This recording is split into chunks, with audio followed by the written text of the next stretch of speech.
personne ne pouvait la décourager. Le temple des nouveaux amis de Dieu était situé dans un quartier dont l'accès était très enclavé. Les taxis s'arrêtaient à environ 700 mètres de la dite église. Le reste du parcours se faisait à pied. Bien sûr, bâtie sur une pente, une vaste maison construite de briques et de planches, sans porte ni fenêtre, un peu comme un hangar. Il n'y avait pratiquement plus de place assise. La majorité de l'assemblée était constituée de femmes. Ma mère, très habile, dut user de beaucoup d'arguments pour que l'une des hôtesses du service d'ordre nous fasse asseoir près de l'estrade. Le pasteur communément appelé Scanner était un jeune homme de la trentaine, vêtu d'une toge aux couleurs fantaisistes, un énorme chapeau, les doigts remplis de chevalia. « Le Congo serait parmi nous !» criait le fameux pasteur entre deux phrases d'un langage étrange qu'il prétendait être celui de l'esprit. « Il est là !» répondait la foule joyeuse en chœur. « Le Congo est là, mes frères !» renchérissait-il. « Il est vraiment là! Il va parler! Qu'il parle! Nous l'écoutons !» Il ne fallut pas plus de 10 minutes à ma mère pour mémoriser la réplique de la foule qu'elle se mit aussitôt à hurler en se joignant au chœur.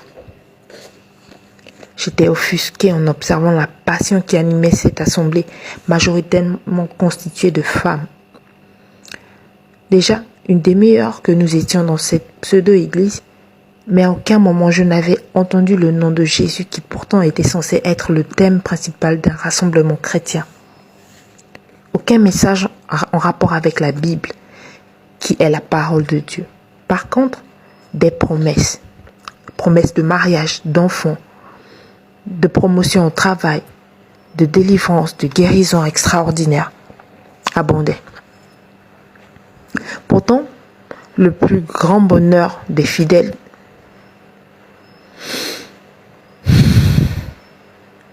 qui accouraient instantanément déposer des enveloppes d'argent aux pieds du pasteur. Que celui qui veut le travail avance avec détermination muni de son enveloppe, car il n'y a rien sans sacrifice. Ta vie va changer, criait le gourou, et de nombreux jeunes hommes couraient sous ses pieds pour y déposer leur enveloppe. Pour certains, et des masses de billets allant de 5 à 10 000 de notre monnaie. Que celles qui veulent enfanter avancent avec 30 000. Je vous garantis que dans 9 mois, vous reviendrez témoigner de ma puissance sur cet autel. Une trentaine de femmes se bousculèrent, des enveloppes en main, espérant avoir la primeur de la bénédiction. D'autres, pour se démarquer favorablement, rampaient jusqu'à ses pieds. En très peu de temps, l'estrade était littéralement remplie d'enveloppes et de billets de banque sur lesquels ils marchaient sans égard. Cet argent qui avait sans doute été gagné par ces malheureux auprès d'un dur labeur. Ce cycle d'invitation dura plus d'1 heure.